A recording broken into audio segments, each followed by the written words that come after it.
Bombulat e gazit vijojnë të mbeten një ndër burimet më të shpeshta të rrezikut në banesa, duke shkaktuar probleme serioze dhe në shumë raste duke vënë në rrezik edhe jetën e qytetarëve. Gjatë muajve të fundit në Vlorë është vënë re një shtim i ndjeshëm i numrit të incidenteve të lidhura me përdorimin e bombulave të gazit për gatim, veçanërisht në familje dhe ambiente të vogla shërbimi.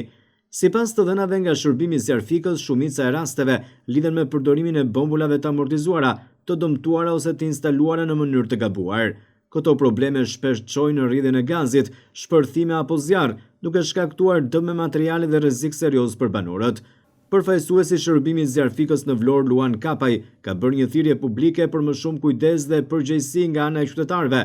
Ai thekson se një pjesë e madhe e incidenteve mund të shmangen nëse respektojnë rregullat bazë të sigurisë dhe nëse bombulat kontrollohen rregullisht. Sipas Kapajt, bombulat më të rrezikshme janë të vogla, veçanërisht bombulat 5 litërshe, të cilat përdoren gjerësisht në familje, por edhe në ambiente të mbyllura, si kioska, dyqane të vogla apo lokale gatimi. Ka pasur probleme në banesa, sidomos me bombulat e gazit apo dhe me pakujtësi nga banorë të ndryshme të banesave, duke lënë pa kontroll sidomos sobat e gatimit apo dhe të ngrohjes. U bëj thirrje kushdo që përdor bombla gazi apo edhe ngrohje të bëj kujdes mos i lërë pa mbikëqyrje, sepse ato shkaktojnë zjarr dhe pastaj zjarri bën dëme të mëdha. Kemi bombla gazi të rrezikshme?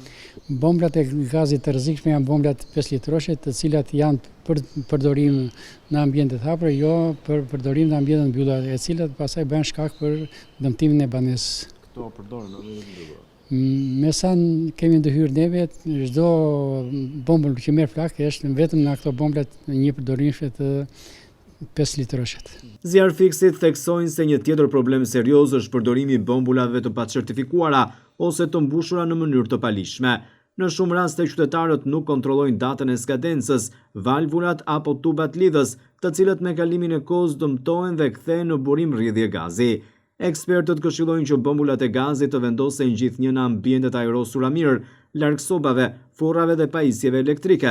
Po ashtu rekomandohet që në rast se ndihet erë gazi, të mos përdoret asnjë pajisje elektrike, të hapen menjëherë dritaret dhe të njoftohen shërbimet përkatëse.